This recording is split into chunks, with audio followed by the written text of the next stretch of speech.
Welcome to Iconic Movie Reviews. My name is Shane and today I'm going to be reviewing Peppermint.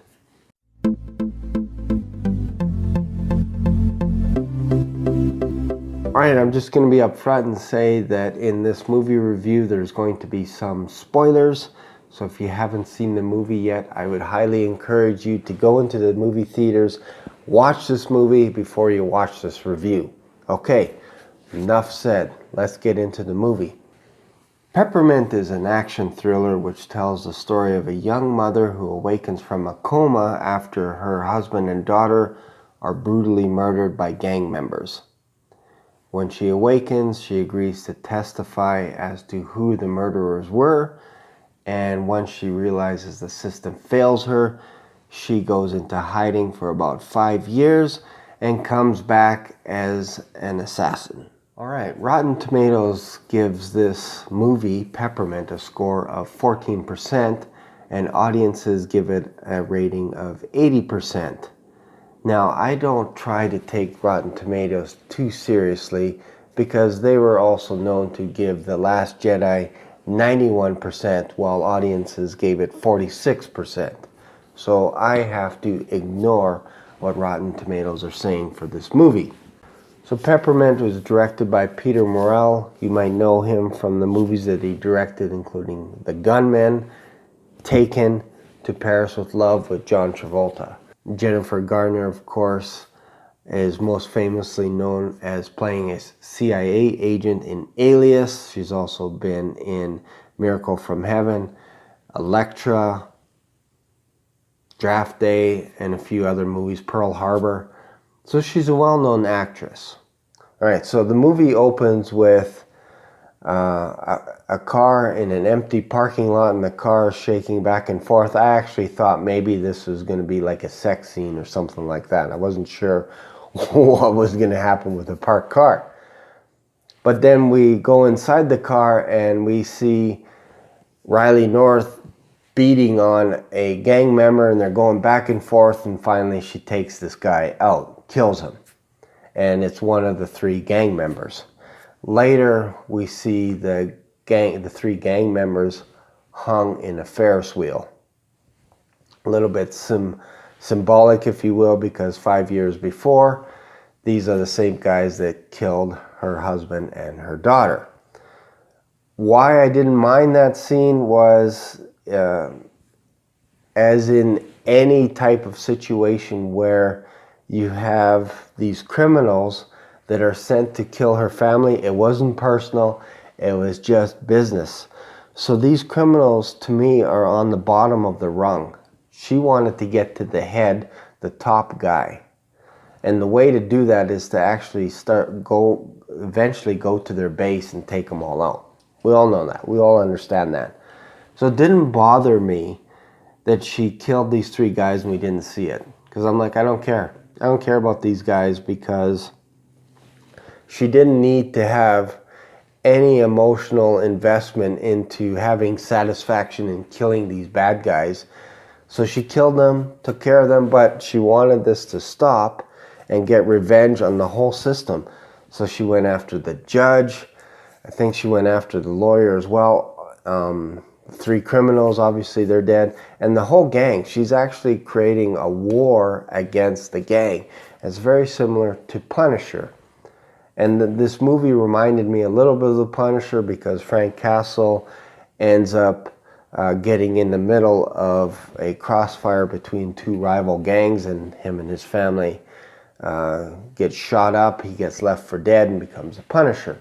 It's very, very much a similar feeling in this movie. But I actually felt throughout the movie that these bad guys were in peril.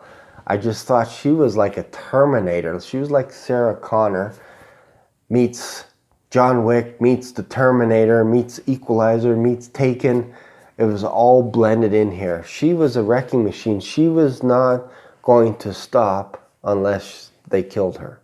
So what I liked about this movie was the fact that Jennifer Garner actually plays a role that I can actually buy into, and that is the character of Riley North.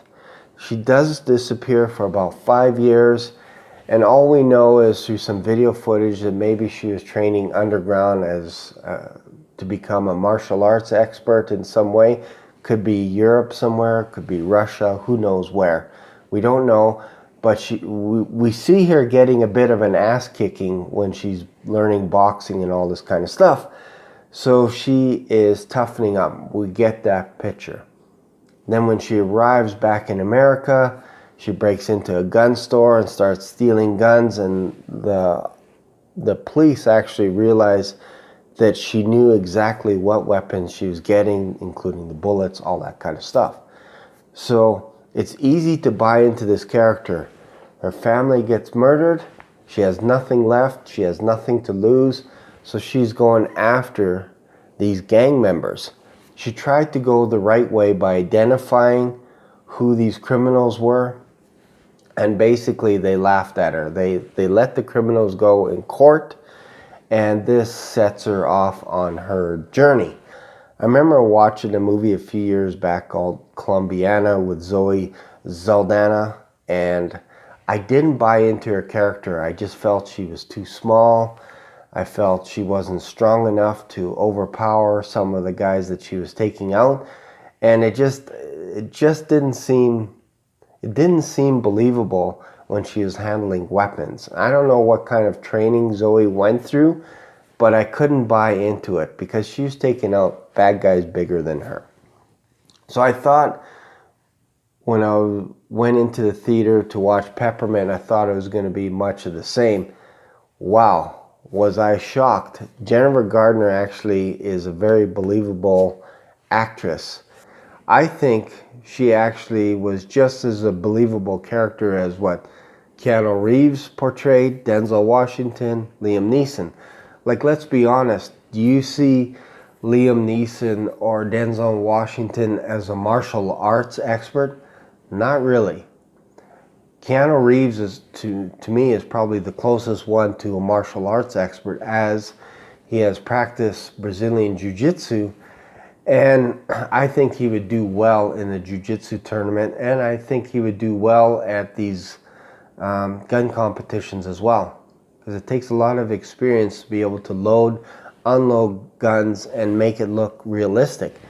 Jennifer Garner's character Riley North makes all this just as realistic. I actually believe that she actually knows what she's doing, and I actually felt that these criminals were in trouble every time Riley North showed up on the scene. I thought, uh-oh, somebody's gonna pay tonight. So I love that. So the things that I didn't like about the movie, maybe a little bit of the familiarity, kind of reminded me a little bit of The Punisher, reminded me a little bit of John Wick, especially the opening. I thought it was going to be a bit of a flashback, like, why do we see this opening at the beginning and they never come back to that? So we never really see how she got to that spot. So they kind of gloss over that. They gloss over, obviously, the three gang members that were killed. But again, it didn't really bother me, but those were some of the weaker points. I know some people have said that they wish they had seen her train a little bit more. Again, that didn't bother me because I think it's probably going to be in a Peppermint 2. Maybe it'll go straight to Netflix, straight to Amazon. I don't know. But I think they could do a bit more of a backstory in the next movie. But yeah, those are the only things that I didn't like about it. There wasn't a lot of character development with the gang members, and especially the lead gang member. I can't even remember what his name was. Doesn't matter. I just wanted to see her take out all these bad guys. And there was one scene where she jumps out of the truck, and the truck continues to go into the area where the criminals were, and they're shooting at the truck, and she's taking them out one at a time. I thought that was great. It was actually fantastic to watch. Here's my final thoughts on this movie. I absolutely enjoyed the movie. I give it an 8 out of 10, and I strongly encourage you to see this movie in the theater. Have you seen this movie yet? Please feel free to leave a comment, whether good or bad. Did you like this review? Did you not like this review? I don't mind. And if you did like it, give it a thumbs up. And don't forget to subscribe to my channel. As always, stay iconic. Thanks for watching.